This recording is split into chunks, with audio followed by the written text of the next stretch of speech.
You may remember a couple of weeks ago, the government said they'd caught one of the leaders of the MS-13 gang, one of the top 3 who was responsible for all sorts of violent crimes and everything. And then you probably read in the news a couple of days ago that they dropped charges against him. And as the governor of Virginia explained, they're just going to deport him to prison in El Salvador straight away. And you may have missed, what were the charges against Villatoro Santos? So he was charged with one count of firearms offenses, which is just the fact that he is illegally in the country. Federal law says you can't have a firearm. The question is why the government dropped the charge. Why don't they want to nail him on that? And the reason is that last year, the Seventh Circuit Court said that someone who is unlawfully in the country, but is part of the community, i.e. has family, has lived there a while, is actually that person has constitutional rights. Now, they don't get the right to not be deported, but other things they do, including the right to keep and bear arms. In the case last year, it was a man who in 2020 was defending his family, his wife and child, both American citizens in Illinois, against rioters during those riots in the summer of 2020. And he fired a gun at, the car of people who were threatening him. And Illinois did not charge him with any crime for that, which, you would get charged with if you weren't actually being threatened. The only crime he was charged with was possessing a firearm as an illegal alien. So that case has now been appealed to the Supreme Court. The Trump administration put it there. And I think what they realized is there's a good chance the Supreme Court is going to say that no, if you're unlawfully in the country, but you have ties to the community, you actually have the right to keep and bear arms to be able to defend yourself. So I think they realize that they might lose. But then it raises the really interesting question, if this guy is the leader of the MS-13 gang in America and responsible for all sorts of murders and everything else, where are the charges? Why didn't our government have anything on him? People have looked up and he had some charges in the past for possessing marijuana. It's 7 years ago or something, which, is not an uncommon charge. And some charges related to, traffic-related charges, which, if you look up my name in Georgia, you'll find I also broke some rules about driving. So, you're young and you're stupid. Anyway, I looked up the affidavit by the police because surely there must be evidence of what a bad guy he is. And in there, they said, they went in with a flashbang, dragged him out. I think he obviously knew it was going to be a problem because he'd skipped some ICE meetings or something before, I think he knew they wanted to deport him. But they dragged him out. He didn't shoot anyone. He wasn't violent. They searched his bedroom. They found a Taurus, get that right, G2C. It's a compact 9mm pistol. It's cheap, apparently $200, I read.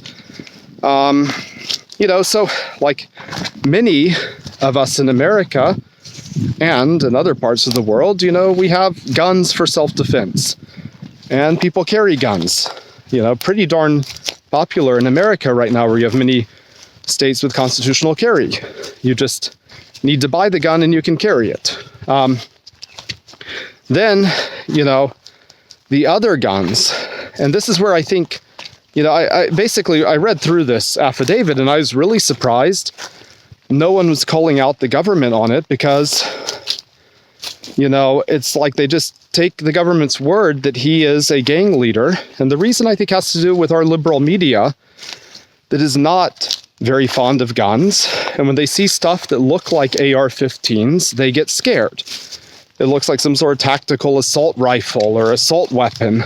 And they're just going to assume that kind of person is a, hardened criminal who's probably murdered a bunch of people. And if not, he's going to go shoot up a school.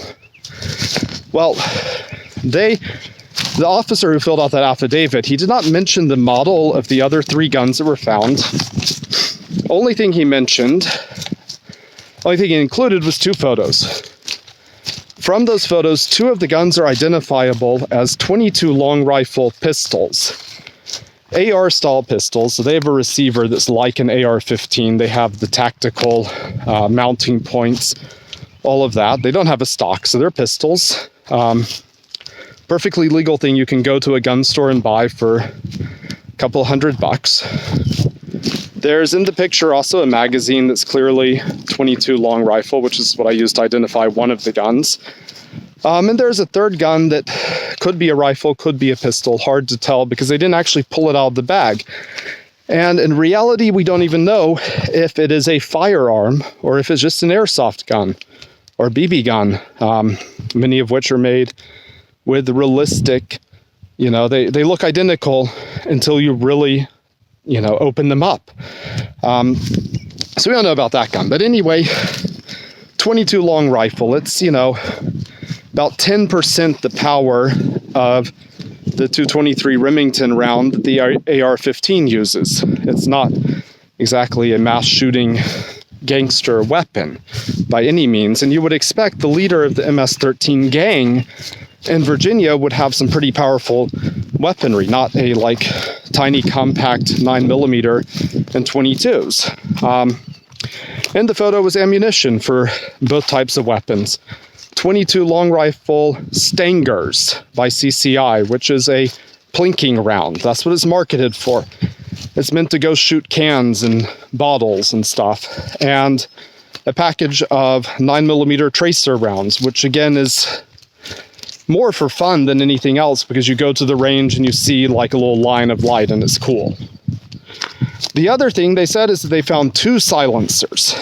And helpfully they put a photograph of those scary gun accessories that, many states want to ban and keep you from having. And the photo is even clear enough to get the model of the silencer. And you can type that into Amazon and you can buy one for $20 yourself as well because it is an airsoft silencer, which is not a silencer. It is a tube of metal with a big hole down the middle that can't silence anything that people just put on their airsoft guns and can put on a regular firearm if the thread's right, and it makes it look cool and it doesn't do anything to silence the gun. So why was that? How dishonest did that cop have to be?